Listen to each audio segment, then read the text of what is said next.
Good tidings, everyone. This is Michael Gobier from the Hey, it's Enrico Palazzo Fantasy Baseball Podcast, and you're listening to Pop Goes Your World. If you haven't already, subscribe on iTunes, and while you're there, please leave us a rating and review. And now it's time for our feature presentation. I'm Chris McBrien, and the pop culture from Generation X is everything to me. And I'm Derek Myers, and I'm here to educate Chris on the great pop culture of today's generation. Episode 259, Ted Lasso.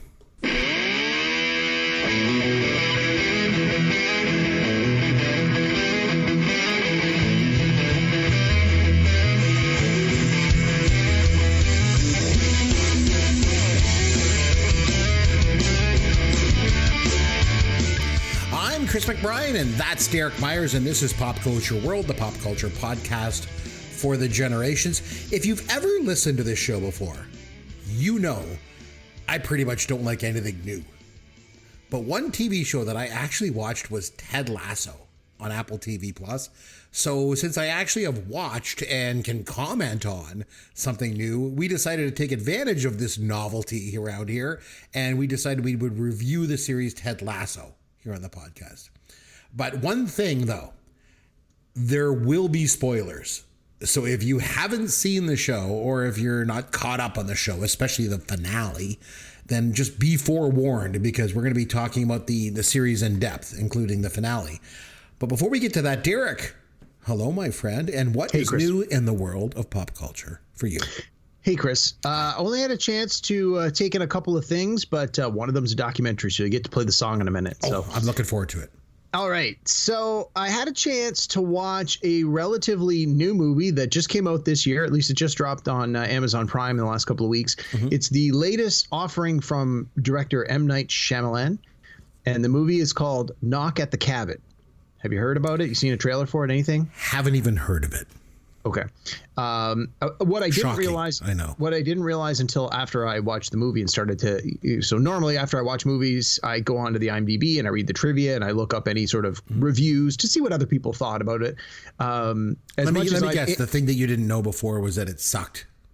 No, it was actually quite good. I really enjoyed it. Good. What I didn't know was that it's actually based on a novel. So although M. Night Shyamalan has a writing credit for the script, it's adapted from a book. So anyone who's like, well, he's lost his touch and he's not a great storyteller or whatever your beef might be with M. Night Shyamalan himself, know that he is adapting the work of somebody else. And I thought the movie was great. It's sort of marketed as like a horror movie, like a horror thriller, but horror is definitely the wrong genre. It's more, think of it more like, I would call it maybe a suspense movie is probably a better way to do it. There is violence in the movie, but it's more off-screen violence. Like whenever something really bloody, gory, or violent is happening, the cameras cut away and you just hear things.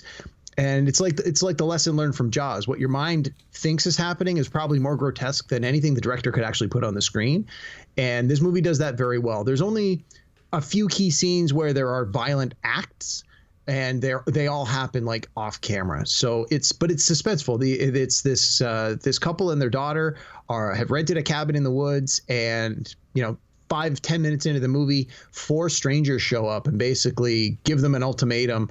They basically say, if you don't do what we're asking you to do, the world will come to an end. And so through the course of the movie, you as the audience and the people renting the cabin have to decide, do these 4 visitors actually, are they telling the truth? Are what they're saying going to come to pass? Or are they just cuckoo bananas crazy and here to kill people? So it was good. The main star is Dave Bautista, who people probably know best from Guardians of the Galaxy. He plays Drax the Destroyer. And man, oh man, that guy's a big dude. Like when he's wearing a shirt and like glasses and stuff, it's like he's pretty menacing, even like that. But anyway, I really enjoyed it. It's called Knock at the Cabin. It's on Amazon Prime, directed by M. Night Shyamalan. I would say give it 10 or 15 minutes. If you're not digging it, then you're probably not going to. But no, it was quite good. I really liked it, and they really stuck to landing. That seems to be a problem with some of Shyamalan's movies, is the last 10 minutes sort of fizzle out. But I thought this one really worked. And then when I read the trivia after, they talk about like what changes they made from the book, and I found that quite interesting as well. So it's interesting that you would say that M. Night Shyamalan has trouble sticking the landing, because I think with The Sixth Sense, he sort of established the fact that he had this like twist ending. That was always his thing. Well, again, I don't want to say too. I probably already said a little too much. It spoils the tiny bits of it, but no, I really liked it. It's, if you've got Amazon, it's not going to cost you anything to watch it. It's going to cost, 90 minutes of your life. If you're anything like me, there's a lot of days I'm just like, I want to watch something and I have no idea. So give it a try. It's called Knock at the Cabin, and it's probably, if you look on top 10 this week, it's probably there because it just came out and people love new stuff. And then the second thing I had to watch this week was a documentary. For 40 days and 40 nights, he watches documentaries. He likes to learn about the world. It's Derek's Documentaries. Derek's Documentaries. Please do share. So this documentary is called Body Parts, and it's about nudity in movies and television. Oh, where do I find this one? Where? It's that's sort of, okay, now that I've given you the sensational title and explanation, that's not really what it's about. But that is sort of what it's about. So a few months back, I told you I watched, I think it was a 2 or 3 hour documentary. It was all about the history of nudity in films. Yeah, I remember you said it was like it was on Tubi or something. And I went and watched part of it. It was pretty good. Yeah. So, not gonna lie. So I had that context. I had that background.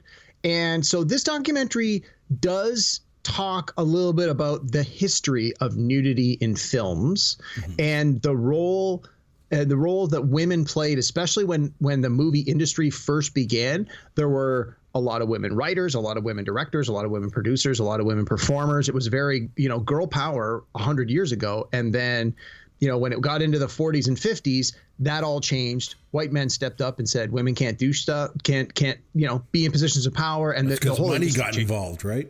Big time. Yeah. Yep. There were other factors which they talk about, but and then what it really starts to get into is the exploitation of the female form and of female performers throughout the 70s, 80s, 90s, 2000s, and the deplorable and despicable things they had to do to work, the things they had to put up with or else be blacklisted. And they talk to a lot of performers. Jane Fonda's in this a lot, where she's like, she was a big name and a star performer, and she was in movies where at the last second they say, okay, now in this scene you're going to be naked. And she's like, well, I don't want to do that. They're like, okay, we're going to cast someone else. She's like, you're kidding? You've already shot half the movie. Like,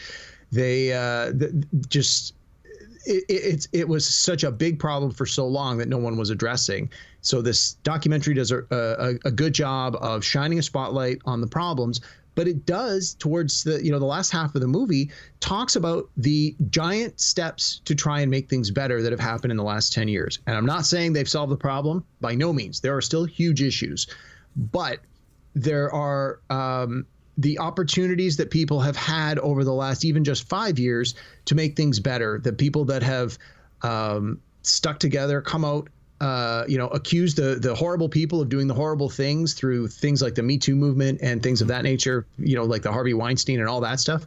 And they talk a little bit about that in this documentary and how it's becoming more in the public eye.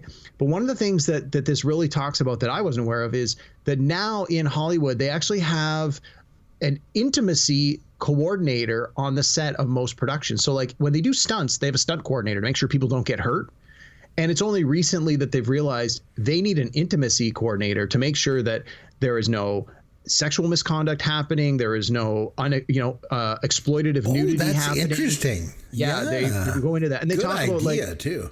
They were using an example of like when you join the union, I think they said the SAG union, it's like an 800-page contract you have to read and sign when you join the union.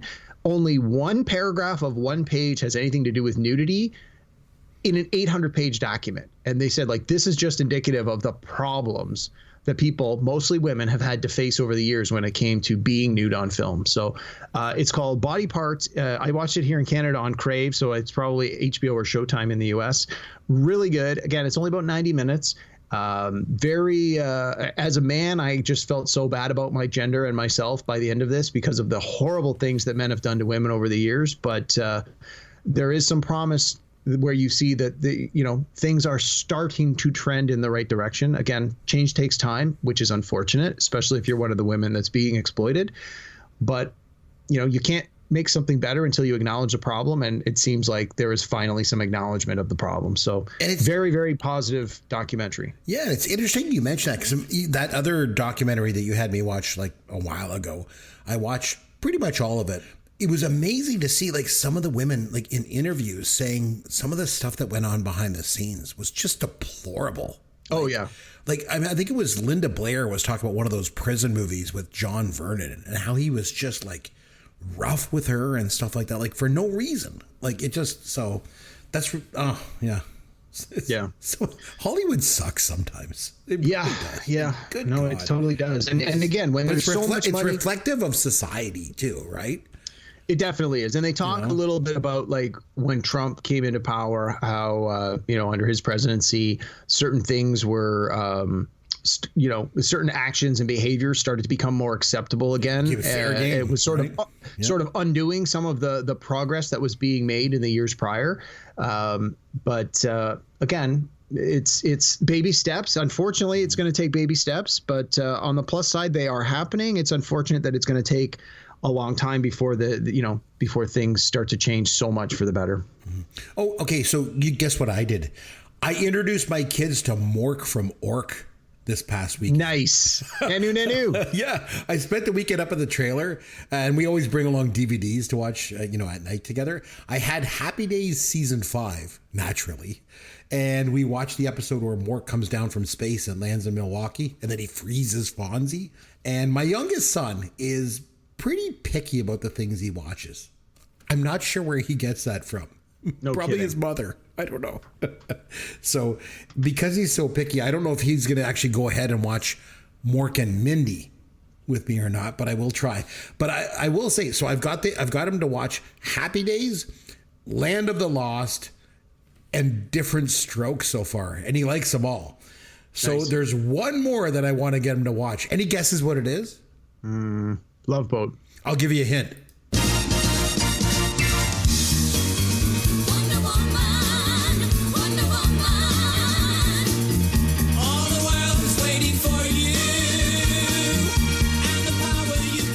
I don't know if he's going to watch Wonder Woman with me or not.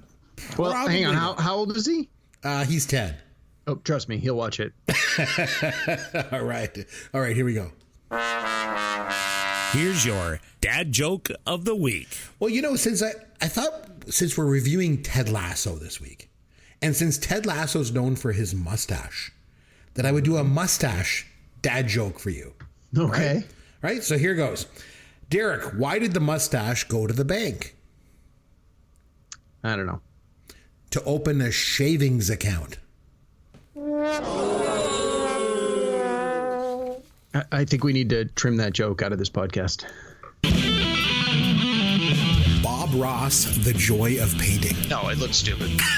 It's actually mesmerizing. Or perhaps inhale some substances. Right. They might find this painting show 10 times better than someone who is, in complete control of their faculties. Oh, there's a little happy accident. We got a little bit of brown there. Let's just make it into a tree. Stoner college students that watch it, they're like, oh my God, this is the best thing to watch when you're high. I can't believe he just made a mountain. If I'm in the right mood and I see it comes on cable, I'm going to sit and watch it. We're going to use some Van Dyke brown and a little bit of Prussian blue. So full disclosure, So as we all know, I'm pretty much stuck in the 80s. So I don't watch anything new. And unless you make me watch it for the podcast. But one show that I did watch was Ted Lasso. So the series finale just dropped last week, and the show concluded after 3 seasons. And I just want to reiterate, I don't like anything that's new for the most part.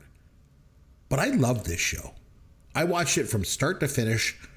It was the best thing on television for years. So before we get into it, Derek, in 30 seconds or less, what's your take on Ted Lasso? Love it. I was a late bloomer for Ted Lasso, Johnny Come Lately. I joined it right around the mid to late point of season 2. So I was able to binge the entirety of season 1 in like a weekend. And then most of season 2 the following week. And then I think I only had to wait for a couple of the episodes towards the end of season 2. So for the most part, I was able to watch the entire series in probably the course of 2 or 3 weeks. And then when season 3 came out, I watched it week to week. Of course, it was, must-see viewing for me. I liked it right off the bat, but to your point, I felt that it just got better and better, and we'll talk about all the reasons why. But I do want to say, I was never really a big fan of Jason Sudeikis before this. I mean, I'm a big fan of Saturday Night Live, and I know he was an important player in their cast for a long time. And then he left the show, and he did a handful of movies, some of which I saw, and some of which were like, yeah, these are okay. I don't know. I didn't love him. I didn't hate him. I just never really found that he was my cup of tea, and that was, I think, the barrier to entry for me with this show was I thought, well, I don't really care for Jason Sudeikis, so I'm going to pass. But I kept hearing all the good buzz. I saw it won all these awards. So I thought, you know what? I'll give it a pass. I'll give it a try. I'll put the Jason Sudeikis of it all aside and give it a few episodes. And honestly, now after seeing this show, I love him. I think he did a great job. And again, I'm sure we'll talk about him specifically more, but yeah, no, that's it. That's it for me. Okay, so it's interesting. You started watching it in season 2, right? So I actually started watching it in season 1. We got Apple TV Plus during the summer when the pandemic hit, and my wife wanted to watch this show called The Morning Show. It was with Jennifer Aniston. I've heard of it, never Steve seen Carell. it. Yeah.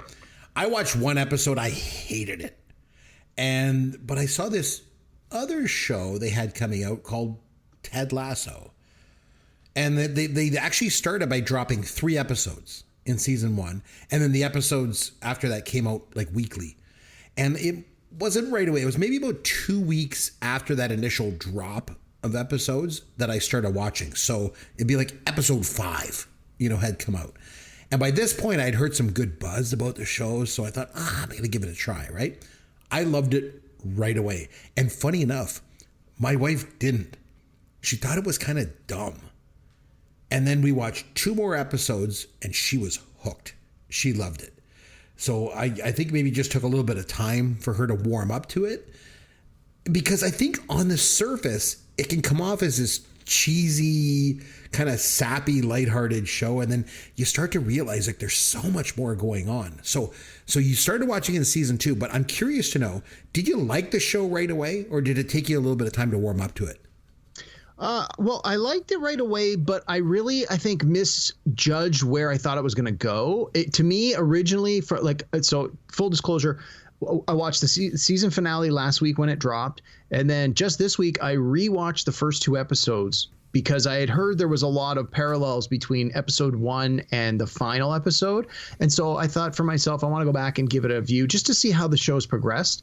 And so just rewatching it this week, it reminded me that my original take on where I thought the show was headed was that it was going to follow the same beats as the movie Major League, where you've got this owner of the sports club that has their own reasons for wanting to run it into the ground, where the players and the coaches are oblivious to that fact. And then you have this conflict where, the owner is looking to tank the team, the players and the coaches are looking to make a miracle happen, and conflict ensues. And along the way, probably hilarity ensues. That's what I was fully expecting it to be. And I was very pleasantly surprised that wasn't although it may have felt like it started going in that direction, it quickly made a few left turns and really just took a totally different take on the whole genre for me. I thought the same thing. First episode, I thought this is just like Major League. They just want to tank the team and they're going to do this. So like I mentioned, though, the thing for me was like this show could have been really, really, really dumb. Like in the wrong hands or with the wrong cast. It just would have been a campy, superficial show. But it wasn't, at least not to me anyway. So there's a lot going on in this show. There's a lot to like. And I think, I'm glad you mentioned Jason Sudeikis, because I think it kind of all starts with him. Mm-hmm. I didn't really like him that much either coming into this. I actually didn't really know him all that much. I mean, I remember a buddy of mine told me to watch a while ago. He was like, you got to watch this movie, Horrible Bosses. That one I've seen. And I watched it. I liked the movie, but I didn't really so much care for him. I didn't like the movie. I thought it's shocking. I'm shocked. And can you hear the shock in my voice? I know. Totally shocked. And so he was in it. He was dumb in that movie. And then he was on SNL, like you mentioned. But I never watched Saturday Night Live with him on it. Like I stopped watching SNL back in the 90s. right? So I Again, didn't shocked. Really, Can you sense the shock in my voice that you've said that? But so I didn't have any frame of reference for Jason Sudeikis coming into this, but my overall impression of him was kind of poor as I came into this, kind of like yours, I guess. But his performance is a huge part of why this show works. I think any other actor would have made this part just superficial and campy and just dumb. But he pulls it off. So there's that. Wanted to talk a little bit about some of the cast. Hannah Waddingham. It's English. It's hard for me to say this, but Hannah Waddingham. She was Rebecca Welton. There you go. There you go. All right. Yeah. Woo! So she's got 2 Emmy nominations for Best Supporting Actress in a Comedy Series. She got 1 win. I had never seen her in anything prior to this. She got started in acting doing musical theater in London, England. She is amazing in this. She is something else, like such a great character. She's drop dead gorgeous. She's rich. She's powerful, strong, beautiful, but she's just as vulnerable as everybody else in the world. I think that's why I like her so much. Like she's constantly dealing with this horrible ex-husband because he never stops trying to manipulate her and everyone else. But she stands up to him and she carries on. I thought she was absolutely perfectly cast. You? Yeah. That's one of the things I think that we probably will agree on is that the casting in this show is next level good. Good. You know, sometimes you watch a show and you think this show is great, but I'm having a hard time buying this character, this actor in this role. Right. I'm gonna go back to Game of Thrones because Hannah Waddingham was in Game of Thrones. She had a small part in the later seasons, and Game of Thrones is a show where it was a massively huge cast, and although it was a huge phenomenon when it was on, there were a handful of performers. A lot of people were like, I don't think that person was really the right one to cast in that role. With this show, Ted Lasso, not that it's based on a book like Lord of the Rings, like Game of Thrones was, where people had a preconceived notion of what the character should be, but given that really anyone could step into any of these roles, they did such a great job with the casting. And I think even if they had only had 1 or 2 missteps and they had a couple of bummer people in the roles, that I think really would have hurt the show. And I think the fact that everyone was just so perfect in the role they were asked to play and just brought so much to it, I think that just elevated it from good to great completely. Juno Temple, she was Keeley. I remember you and I were talking one time off camera or whatever, and you really like her in this role. Oh, she's amazing. She did a lot. She's done a lot of movies. She's a pretty extensive IMDb thing. I'm looking at it now. She's got 59 movie or TV performances, and she always seems to be in these like smaller, I don't want to say independent movies, but maybe movies that aren't big hits. Things that I would always call like a straight to video kind of movie back in the Blockbuster days. And so every year when I did the Toronto Film Festival, she always seemed to have a movie. So I've probably seen about a dozen movies she's been in, and some of them are great. And it's unfortunate that they never really found an audience. So when I saw her in this, I was like, oh, well, maybe this will be, sort of her coming out, so to speak. Not that she really needed it. She had such an extensive background, but I mean, she's certainly easy on the eyes, but she plays such a great character. And, again, one of the things that Ted Lasso does very, very well is that it's got strong female characters, despite what you might initially think of them. And between Hannah Waddingham and Juno Temple being sort of the mentor-mentee relationship that comes through this show, they're just so great. And she was nominated for 2 Emmys as well for Best Supporting Actress in a Comedy Series. One actor I wanted to mention was Anthony Head. He was Rupert Bannion. He was also in Buffy the Vampire Slayer, but I've never seen that show. The TV show or the movie? The TV show. Oh, yeah, but not familiar with the show. I'm familiar with it, but never watched it. He was perfect in this role. Like, I hated this guy. Everything about him. His mannerisms, just the way he would look at people. He was one of the most manipulative characters, I think, in the history of television. Remember in that the one episode where he invites Nate out for a guy's night out? And Nate's all excited because he's going to try and bond with his boss. And Rupert has these 2 girls join them. Even though he's married and he knows that Nate is with Jade, he's just such a bastard. Oh, God. And the way he constantly tries to manipulate Rebecca, too. Perfect villain for this show. And I love the fact that in the first episode, all the people in the crowd are calling Ted Lasso a wanker, and in the final episode, they're all calling him a wanker. Yeah. I thought it was just like a perfect kind of way to come around. Brett Goldstein, I want to mention Roy Kent. Yep. So good. He's nominated for 2 Best Supporting Actor Emmys. He won both times. The first season in the 2021 Emmys, 4 of them were nominated for Best Supporting Actor. Roy Kent, Higgins, Nate, and Coach Beard all nominated. Kent won, and he won again the next year. I love his character. It's my wife's favorite part of the show. The way he talks with that, he's got this low, quiet drawl.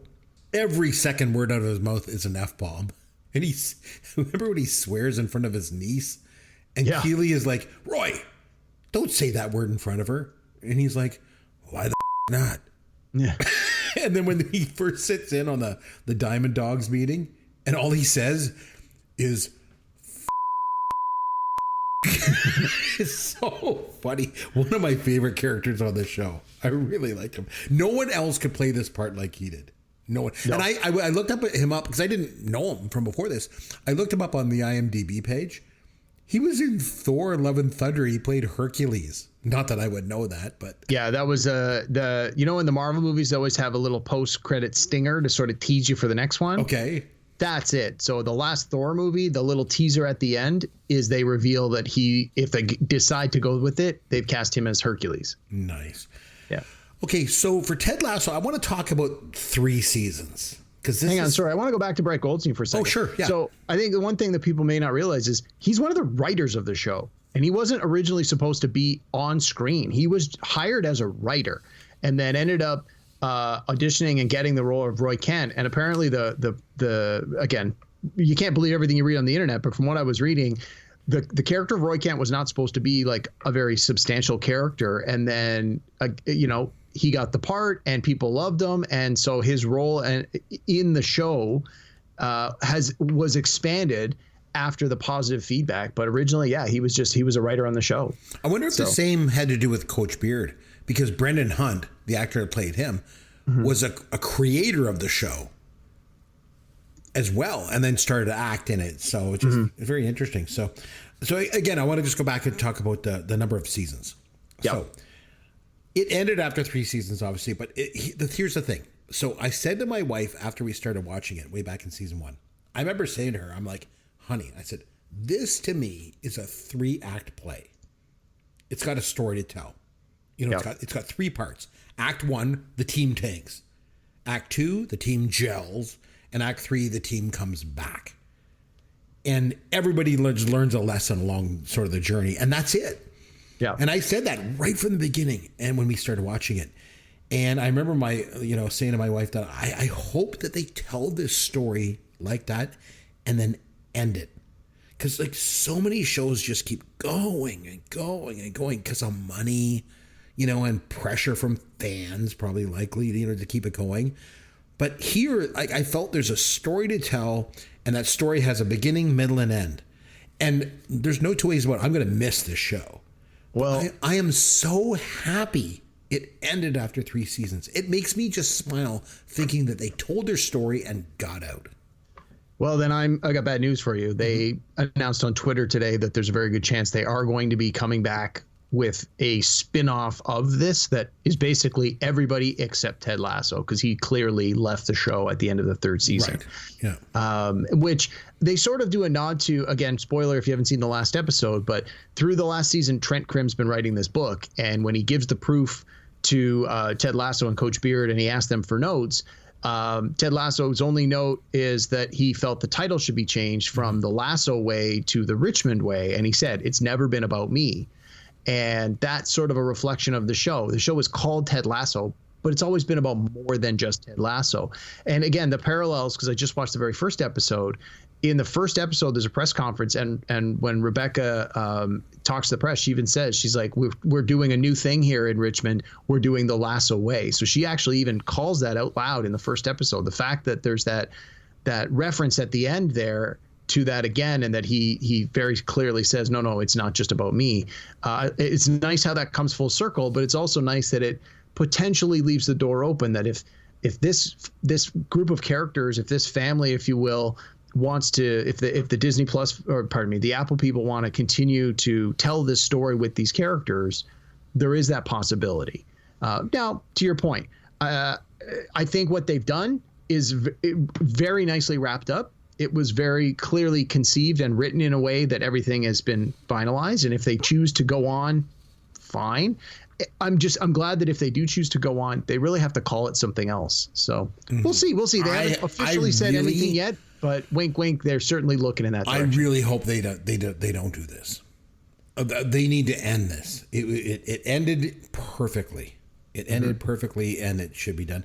I have a question. Did they ever announce that it would only be 3 seasons?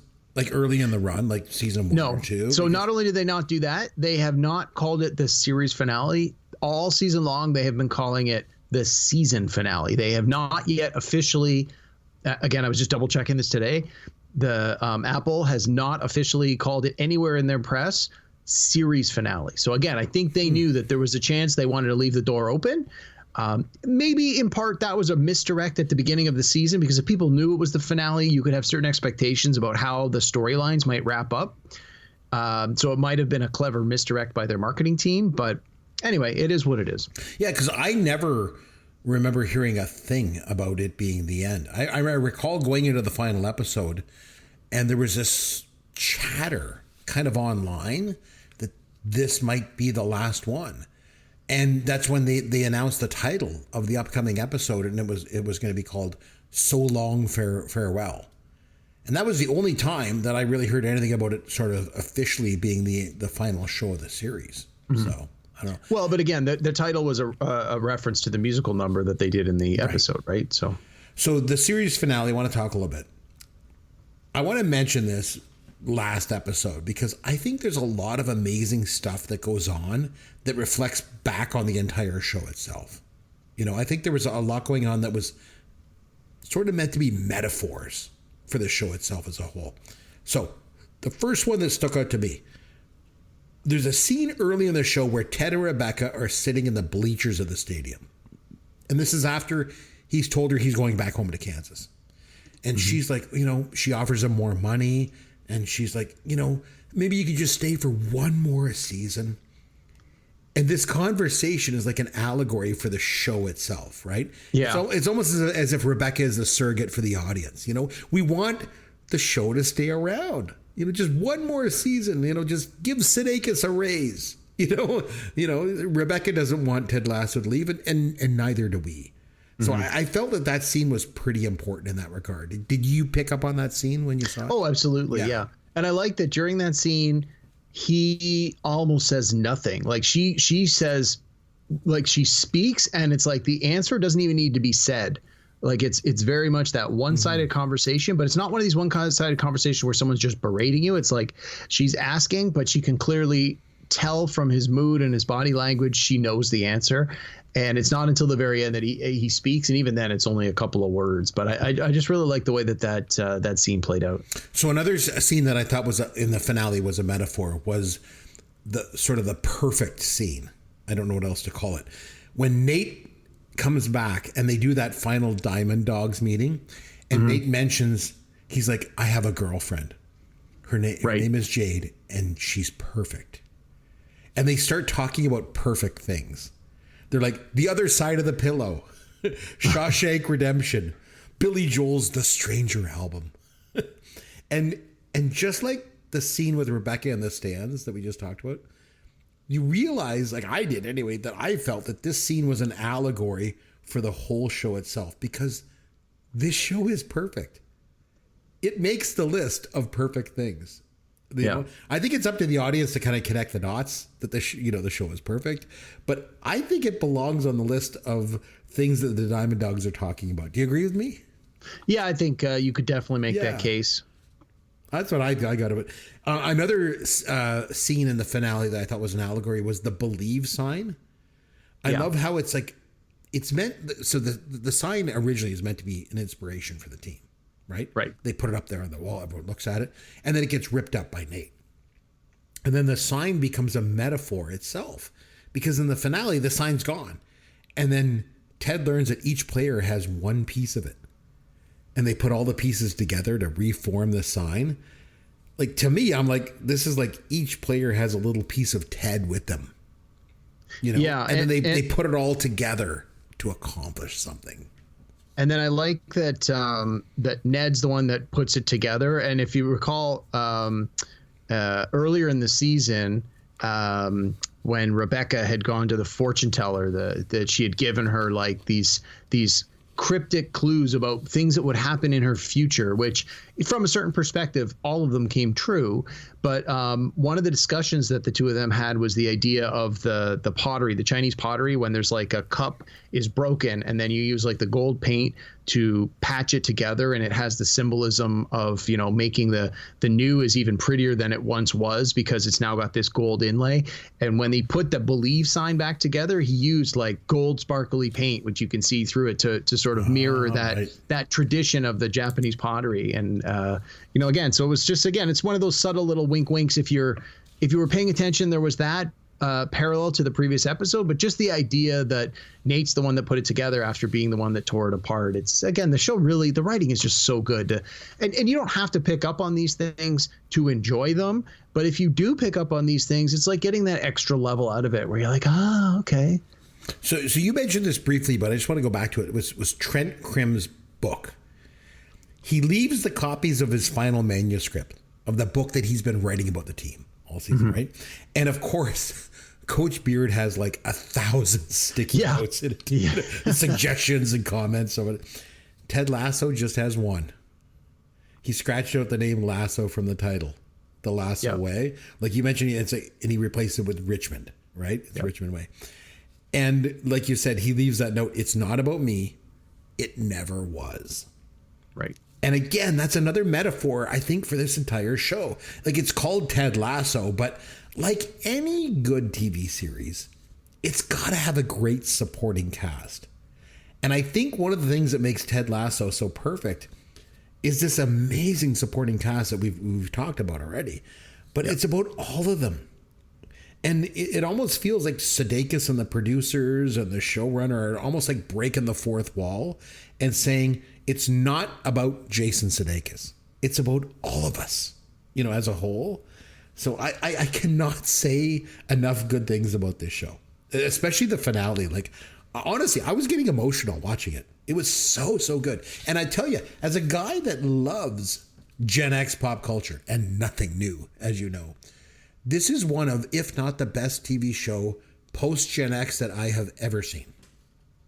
Yeah, I think I certainly agree. I think one of the things that we haven't explicitly come right out and said that I think sort of, you know, I want to say it goes without saying, but we're going to say it, is that part of the reason I think this show was such a success is its positivity. It is one of these shows where you don't have characters backstabbing each other. You don't have this conniving behind the scenes, like, you know, just getting in their face kind of stuff. It's very much like things you would expect to see on traditional network television. It's very, you know, like positive family values, that kind of thing. I mean, there's certainly swears and you know, the things some of the players do in their own private life, that's their business kind of thing. And there's sexual exploits and all the rest of that. But on its face, especially the Jason Sudeikis character of Ted Lasso, it's this overwhelming positivity. And it's the idea that someone can be the most positive and happy person in the room, and with enough time, everyone's going to just gravitate towards them, and that positivity becomes infectious. Where so much of what we see in media today is the opposite. You have a reasonable group of people, someone comes in who's just the negative pill, and at the end of it, everybody's miserable. And so I think the fact that this show focused so heavily on the positive of it all and demonstrated how that positivity can bring everybody else's emotional values up and just bring the positivity to everybody around them. I think that's what really hit home for people, especially because this became so popular during the pandemic when so many people were stuck at home and feeling depressed and looking for something to do, looking for some sort of positive escapism. And this show just was the right place, the right time, the right kind of show. The fact that the show was great helps. But I think that positivity of the show is really, really a huge part of what this show's all about. And even over the last couple of seasons with the whole Nate storyline, you have a very satisfying redemption towards the end of it, where it's like, oh my God, this character just, took this turn and moved away from happy and felt betrayed. But by the end of it, it all came full circle. It was that very much just the whole Ted Lasso way of just kill him with kindness, positivity.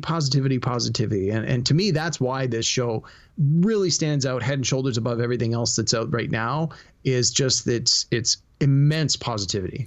So you mentioned a lot of stuff right there. So let's dig into some of it. Profanity is one thing I want to talk about here, because, for a show that's all about that persistent kindness, and how it can change the world. And it's all about this super nice guy who positively affects everyone around him.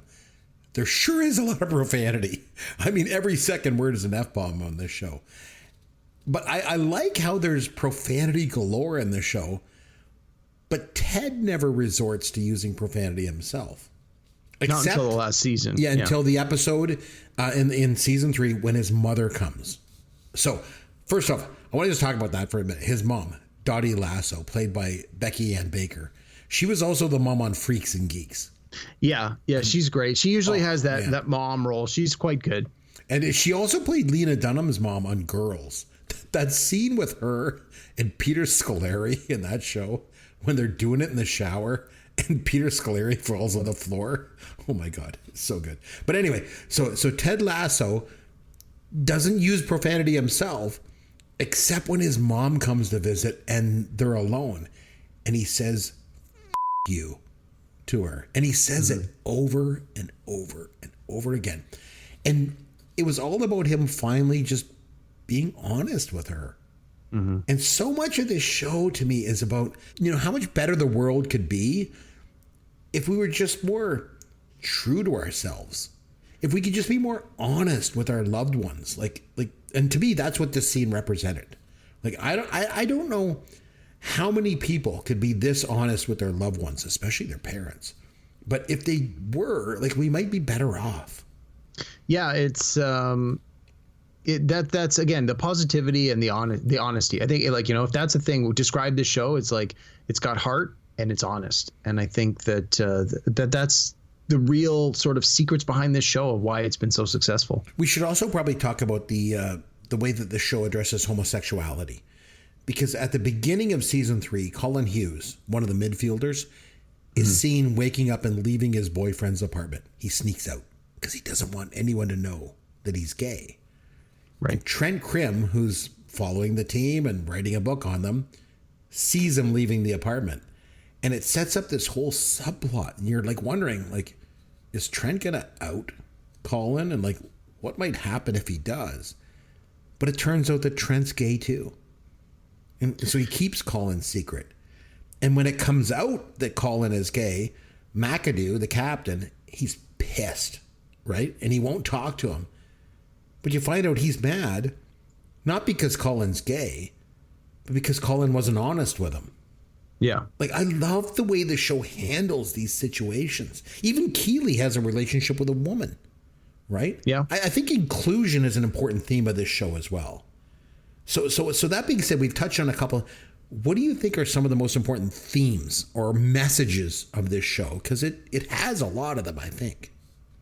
Yeah, I think along with the positivity, it's just the idea that everyone can love everyone. The whole idea, that love is love. It's whether it's the traditional a man loves a woman, whether it's two men loving each other, two women loving each other, the love and bond between parents, like we talked about, you were talking about Ted Lasso and his mom, whether you're talking about the love and the brotherhood of people that aren't of your blood, but are, become your family, like in a sports team.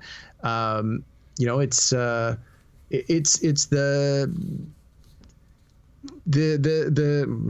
can't even really describe it, right? I'm doing a terrible job describing it. But I think it's kindness, inclusion, forgiveness, and love. Sure, I'll give you all of those. Those are the themes of this show that come to my mind. Well, okay, so one thing is a complete different tangent I want to talk about is Ted Lasso versus Barry. Okay. Very different shows, but where are you going with this? So these two shows have battled it out at the Emmys for the past 3 years. And I think it's led some people to argue about which one is sort of quote unquote better. But here's the thing. And maybe we need to do a podcast on Barry sometime too. That'd be cool, actually. We should. Well, but I don't know if Barry has the audience of Ted Lasso, so some of our listeners may be a little lost if we do that. But anyway, we both watched the series, so certainly happy to indulge you on that one. Ted Lasso, I'm perfectly fine with being nominated for Best Comedy Series Emmys. But is Barry really a comedy? It's on the border, right? It's more of a dark comedy, especially the last season. Like, I don't know. Yeah, the award categories are so rife with category fraud where people and producers put their show in a category they think they can win, even if it's not technically the right category for their show to be in. But yeah, to call Ted Lasso a comedy, sure. To call Barry a comedy, yeah. Different kinds of comedy. It's hard to compare them as apples to apples. It's a very broad category. And I've heard like a lot of people online saying like Barry should win all these awards, but it won't because of that Nice Guy Soccer Coach show. But it's like Barry isn't even really a comedy. So I don't know. That's something that came to my mind. I don't know. I want to bring that. Yeah, it's a discussion for another day, I think. You can still enjoy both shows. Oh, yeah, and I do. I do enjoy them. I want to, again, go back to the finale. One of the things about the finale, and all finales, all good finales should have, is some sort of way to wrap up the characters and like what their future is going to be. So I want to start with Rebecca. My wife said to me early in this season 3 that she wanted this show to end up with Rebecca hooking up with the guy from the boat. And I think her exact words actually were, she better end up with him or else I'm going to be pissed. And lo and behold, in the final minutes of the finale, when they're basically showing what happens to all the characters, they're going 1-to-1, and she runs into, like, she's leaving the airport after she says goodbye to Ted, and she runs into the guy from the boat. He's a pilot. Going into the airport. Which I believe he did mention in that boat episode. He might have, yeah. So my wife was very, very happy about that. So there was that, and there was Coach Beard. He married Jane, so that was good. I like how he leaves the plane too, pretending his appendix is about to burst. and Lasso's like, other side, buddy. Thanks. Yeah. Oh, and then they get buried at Stonehenge too. That was kind of cool. Course. Keely, I thought was interesting the way they wrapped that up, because Roy and Jamie get into a fist fight over her. Yeah. And then they're like, okay, you have to pick which one you want to be with. And she's like, okay, neither one of you. She kicks them both out, which I thought was funny. And I love how later at the picnic, she still isn't with either one of them. Yeah. Which means that love triangle will, go on forever, or it's left ambiguous. You usually like those ambiguous endings, so...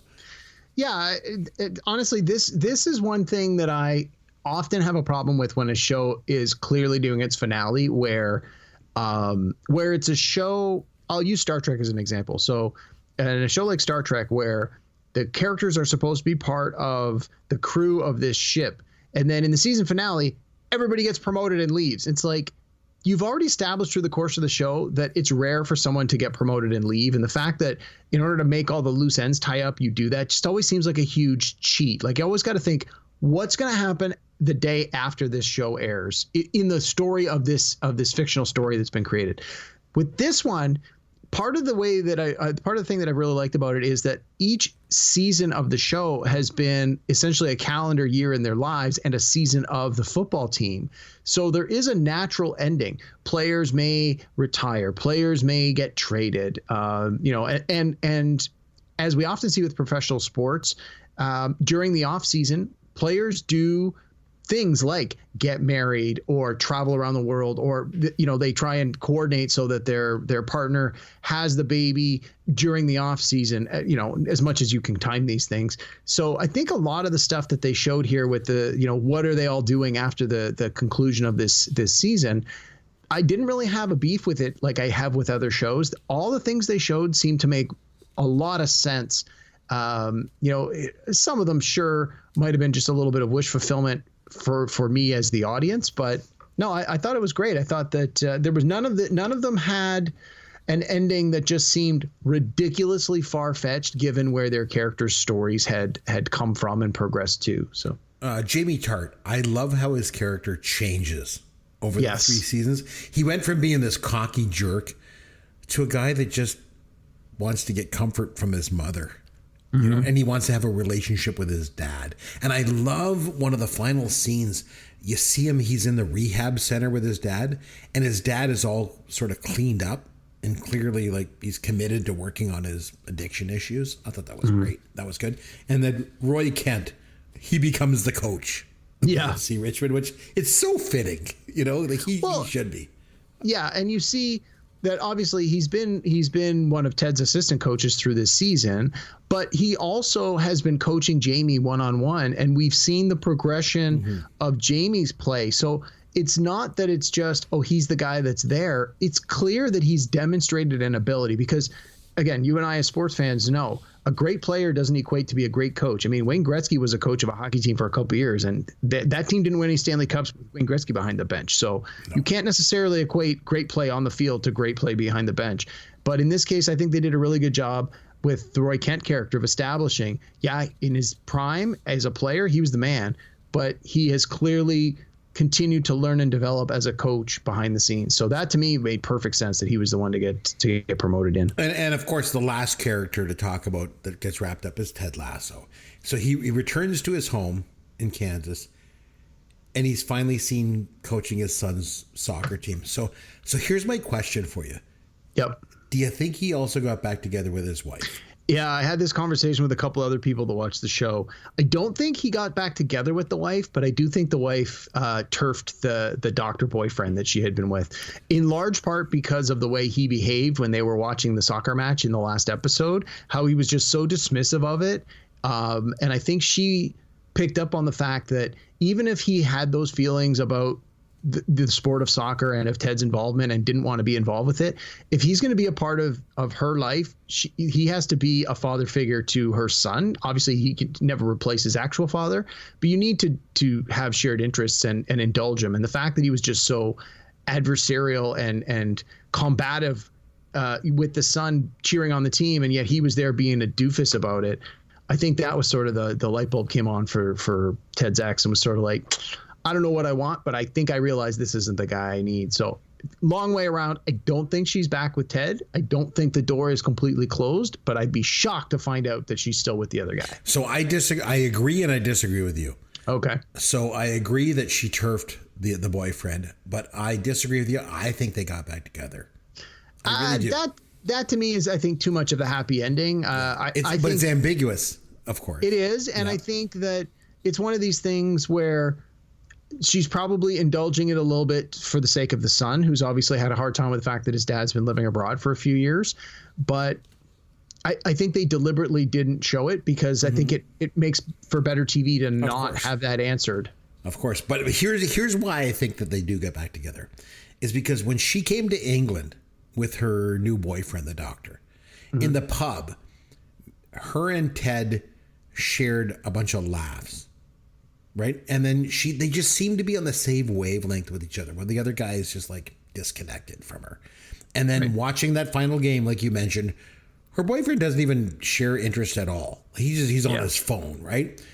And then the other thing is you've got to think, too, and they kind of allude to it, the boyfriend doesn't connect with the son either, as you mentioned. So I think they do. Oh, and by the way, I wanted to mention, it took me a while to place where I'd seen the actress that played his wife before this. She was on the Friends spinoff, Joey.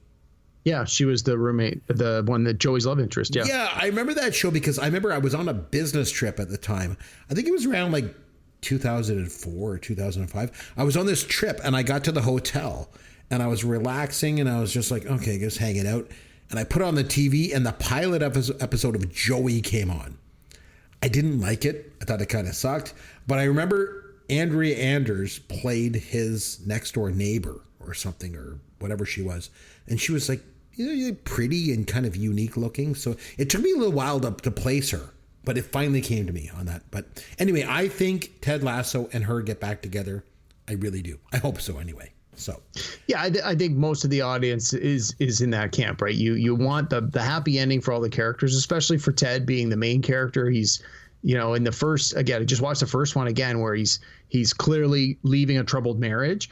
And even in the very first episode, he talks about, she wanted space and there's, she's had this opportunity to sort of think about what she wants. But it's, I don't know. I personally, I don't think they get back together. I think they remain friends. I think they remain close. I think they co-parent the child together, but no, I don't see a romantic relationship there. Okay. So to kind of wrap up here, I want to talk about the production of the show, because I'd like to think that everyone involved in this show loved their time working on it. And I think that came through in the finale. I think the scene with Rebecca when she says goodbye to Ted involves some real tears from the actors. Oh, I'm sure it did. I'd be shocked if it didn't. It felt like she was saying goodbye to him in real life, too. And I read somewhere that I can't remember if it was Brendan Hunt. He was Coach Beard, so it's probably not him. But Bill Lawrence was the showrunner, right? So he had this no policy on the production of this show. So basically, no egotistical was allowed behind the scenes. Everybody had to treat everybody else with respect, and nothing otherwise was sort of tolerated. And if that's the case, I think it helped the show, because it comes across like everybody truly enjoyed being there and doing the show. I think for the overarching message of the show, which, as we mentioned, were like kindness and inclusion and forgiveness and love, those things can only come through authentically if everybody is like that behind the scenes too. You know what I mean? Yeah. No, I agree 100%. That's what I think. I mean, any final thoughts on Ted Lasso? It's a great show. If you haven't watched it, give it a chance. I love that at least in the first season, the episodes are about 30 minutes apiece. You can bang through 2 or 3 of them pretty quickly and get a good sense of whether or not you think this show's for you. In the last season, most of the episodes run closer to an hour, but by then you are pretty heavily invested in the characters and the story, and you want more from each episode. And I really liked that as the seasons went on and as the story got more developed and the characters became more developed, that the episodes got longer. And I think that's a good sign, because there's been some shows where I've watched where you're expecting 30-minute episodes and they're like, oh my God, this one's 55 minutes. What the hell? But I never once felt that way. In fact, the opposite. As I started to like the show more and more, I was disappointed when the episodes weren't even longer than the one before it. But no, I think this is a great show. If you're not watching it already, give it a chance. If you don't have Apple TV, do what I did. See if you can find some way to get one of those, 90-day free trials. And the very first thing you need to do is binge this show from start to finish, and you'll be good. You'll be glad you did. I think if you haven't seen this show already and you're listening to this podcast, you got a lot of spoilers. So that's unfortunate. True. But just want to go back to what I said before. As a guy that just loves Gen X stuff, this is one of the best post-Gen X TV shows that I've ever seen. It was just phenomenal. I can't say enough about it. Loved it, Yep. loved it, loved it, loved it. All right, let's have some Fun with Caveman. Okay, so this is sort of like Pick the Flick. Okay. We play that game. Please tell me it's Pick the Stash. No. Instead of movies, what you have to do is name the title of TV shows. Okay. All the TV shows are named after the main character of the show. Oh my God. Oh, this is going to be so hard. Okay. No, man, seriously, you're going to do so well. It's so easy. Okay. So I'll give you the years that the show ran, the synopsis of the show, and you just have to give me the title.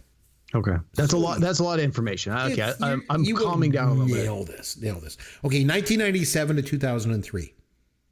A young woman destined to slay vampires, demons, and other infernal creatures deals with her life fighting evil with the help of her friends.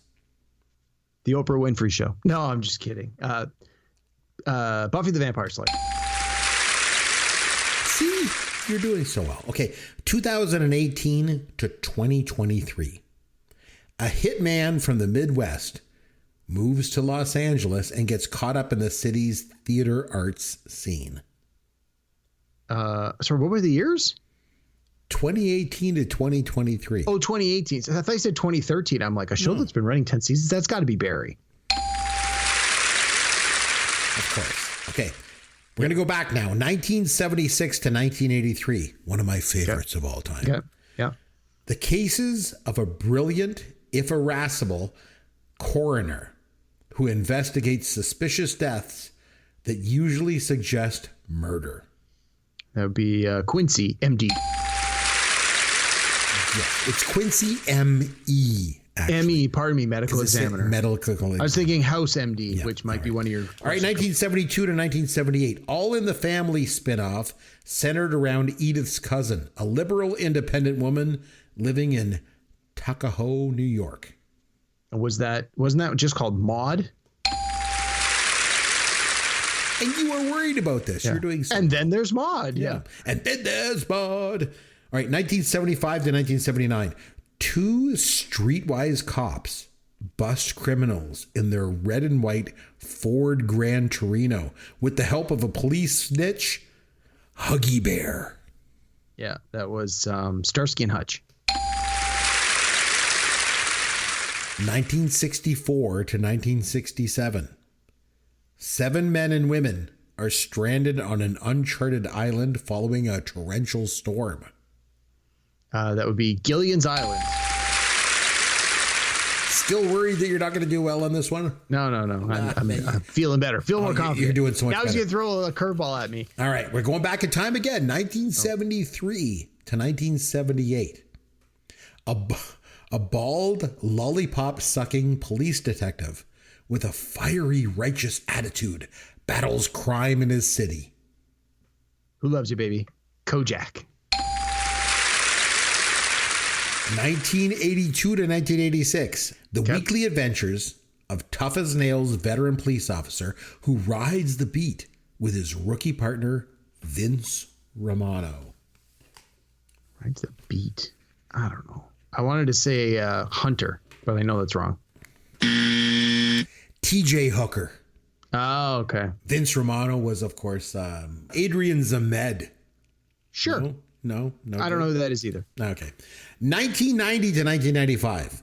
A teenage girl living in a house run by men dreams what life would be like if she lived a more conventional family. Wow. That doesn't even sound familiar at all. I have no idea. Blossom. Okay. Sure. 1981 to 1988. 2 female police detectives cooperate with each other, both in their professions and in their personal lives.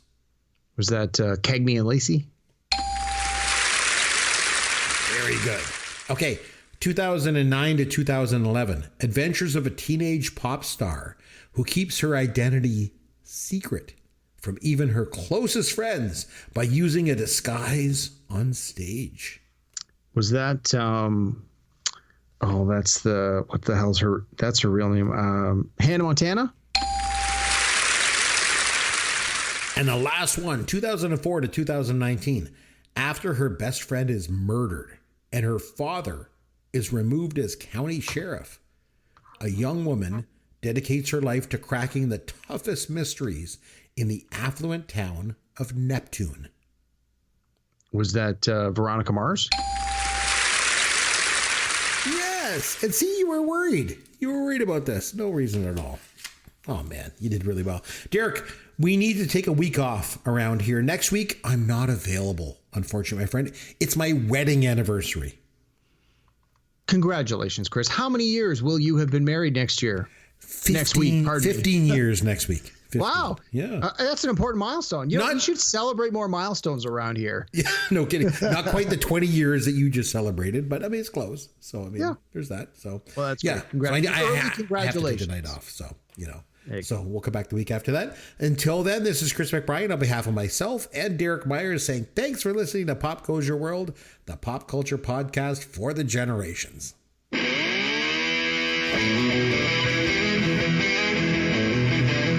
Thanks for listening to Pop Goes Your World. You can contact Chris and Derek at popgoesyourworld.com. Please take a minute and review the podcast on iTunes or wherever you download and listen to the show.